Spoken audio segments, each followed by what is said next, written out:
Hello, everyone, and we have Mr. Brian with us, and he's the CEO of an e-learning platform, which is SuperManager. So before moving on with the interview, please tell us something about yourself. Hello, everyone. My name is Brian Baptista. I am the CEO of a new learning platform called SuperManager. I'm from Denmark, which explains my accent. I spent the last many years working in the corporate space for companies like Radiometer and Lego. I've been a manager for many years, and one of the things that I decided to do was to disrupt the whole way that managers they learn and upskill themselves by providing completely free training and certifications for managers worldwide. So that's what SuperManager is about. I try to take away this whole cost and time issue by developing a solution that works through AI, through micro lessons, just to make it very much easier for people to improve themselves on a daily basis. Okay, so basically, today we are here to discuss about some manager and a management point of view. So would you tell us, according to you, what makes up a good manager? So what makes up a good manager is the abilities to know where they are in their learning cycle.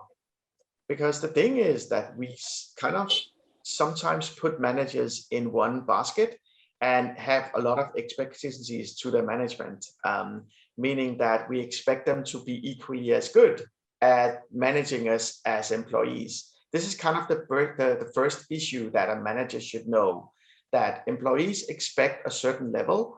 And if you've just started your managerial experience, or even if you have 20 years of experience, but maybe not relevant experience, or you've never handled this kind of employee before, it's all about knowing what level that you are at and how to improve yourself on a daily basis. Okay. So what are the qualities which, according to you, makes up a good manager and fits for their role? One of the things that I've realized doing a lot of research in management is that, so management comes from different areas. When you take a decision, which is mostly what managers do, they're in a situation where they have to take a decision. That decision typically comes from different places. So it comes from their experience. So their experience comes from how have they done this before? Is this something that they worked with before, and what was the outcome? Yeah, it could also come from theory. So they have to take a decision and they remember something theoretical that they learned in school, then they have to take a decision based on that. But it could also come from feelings, what is the feeling? How does this make me feel? How does it... so being a manager is a complex area where you need to know where your decision making comes from.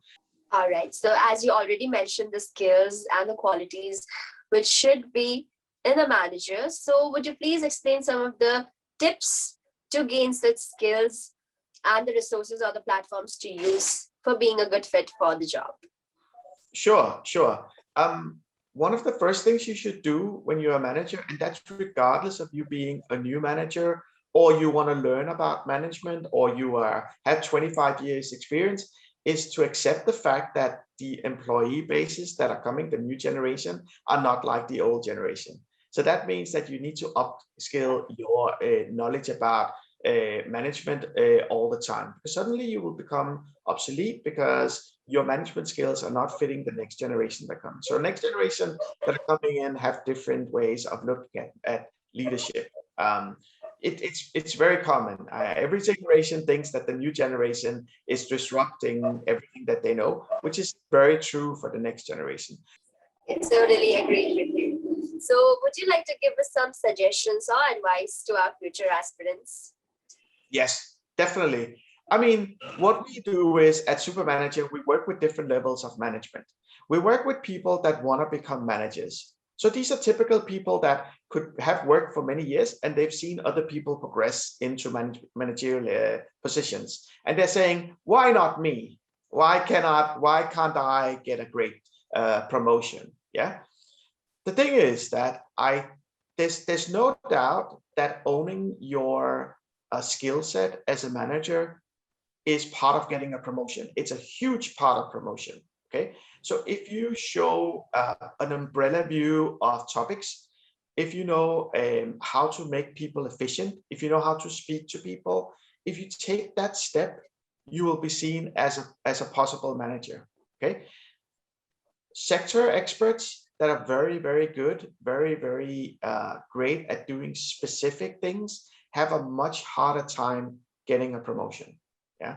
So if you are a sector expert, if you are a specialist at doing something and you want a promotion, you have to take the step into managerial experience by taking some learning steps. And here again, I would definitely recommend you to try out SUPERMANAGER.APP. It's free.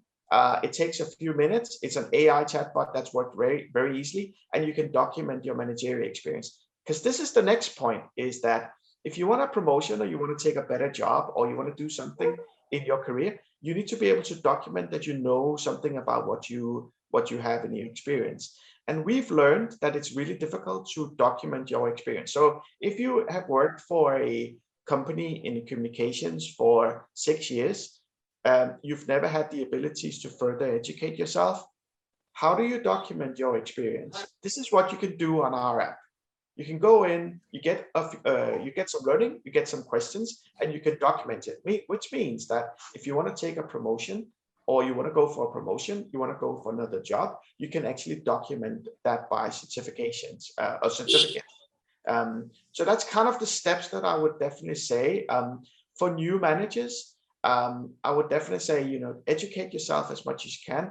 For people that are going into management for the first time, some people ask me, what about a formal education? Should I go for an MBA? Should I go for a bachelor's degree? And the answer is 100% always yes. If you can do it, then do it. Because there's no need for you not to be able to compete on education. And I'm a big believer in education because I know what it does for your career. It kind of puts a basis for you to move forward. Now, if you cannot do that, all hope is not lost. You can still progress, you can still get a great career if you don't have an education. Okay, so moving at the end, I would like to add one question, and which is like, what has been your experience overall working as a whole, working as CEO, and could you please tell us about your day-to-day life and how is it? Sure, definitely. I mean, we have one target every single day, and that's to reach as many people as possible. Because when you have a free version of learning, we wanna try to move the world in a better place. So what we're trying to do is we're saying, if every single country, if the decision power of the managers of every single country was just 5% better, it would move the country in a completely different place. So imagine going into to your country or any country in the world, and all public managers were 5% better. Just imagine that. Yeah, what will happen with the country as a whole? So on a daily basis, what we do is we talk to ministries and we talk to large companies. Actually, we talk to thousands of companies on a daily basis, talking about what would happen if they improve their management skills by just 5%. Okay, so thank you so much, Mr. Brian, for joining in with us today. And it was amazing talking to you. Thanks a lot, Sonia, and have a great day.